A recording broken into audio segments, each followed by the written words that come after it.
आज हम सुनेंगे तुलसी विवाह की कथा।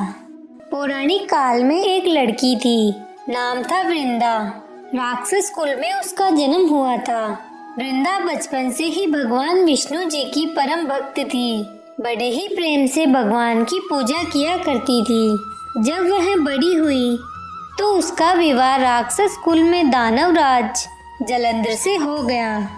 जलंधर समुद्र से उत्पन्न हुआ था। वृंदा बड़ी ही पतिव्रता स्त्री थी, सदा अपने पति की सेवा किया करती थी। एक बार देवताओं और दानवों में युद्ध हुआ। जब जलंधर युद्ध पर जाने लगा तो वृंदा ने कहा, स्वामी, आप युद्ध पर जा रहे हैं। आप जब तक युद्ध में रहेंगे मैं पूजा में बैठकर आपके जीत के लिए अनुष्ठान करूंगी, और जब तक आप वापस नहीं आ जाते मैं अपना संकल्प नहीं छोड़ूंगी। जलंधर तो युद्ध में चले गए और वृंदा व्रत का संकल्प लेकर पूजा में बैठ गई। उसके व्रत के प्रभाव से देवता भी जलंधर को ना जीत सके। सारे देवता जब हारने लगे तो भगवान विष्णु जी के पास गए।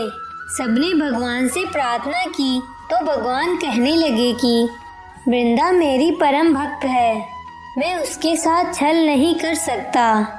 इस पर देवता बोले, भगवान दूसरा कोई उपाय भी तो नहीं है, अब आप ही हमारी मदद कर सकते हैं। भगवान ने जलंधर का ही रूप रखा और वृंदा के महल में पहुंच गए। जैसे ही वृंदा ने अपने पति को देखा, मैं तुरंत पूजा में से उठ गई और उनके चरण छू लिए। जैसे ही उसका संकल्प टूटा, युद्ध में देवताओं ने जलंधर को मार दिया और उसका सिर काटकर अलग कर दिया।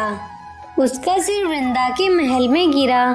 जब वृंदा ने देखा कि मेरे पति का सिर तो कटा पड़ा है, तो फिर ये जो मेरे सामने खड़े हैं ये कौन हैं?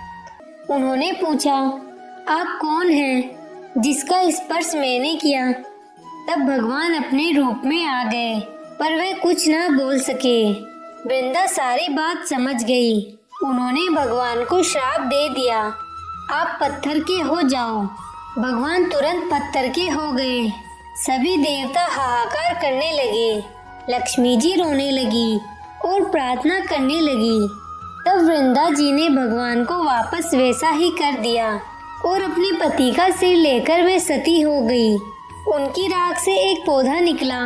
तब भगवान विष्णु जी ने कहा, आज से इसका नाम तुलसी है और मेरा एक रूप तुलसी के पास पत्थर के रूप में रहेगा, जिसे शालिग्राम के नाम से तुलसी के साथ ही पूजा जाएगा, और मैं बिना तुलसी जी के प्रसाद स्वीकार नहीं करूँगा।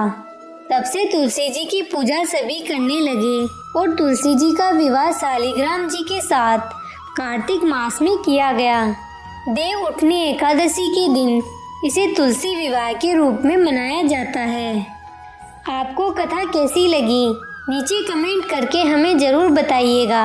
अगर आपको कथा पसंद आई हो तो वीडियो को लाइक करें और ऐसी ही कथाएं सुनने के लिए हमारे YouTube चैनल को सब्सक्राइब करें। धन्यवाद।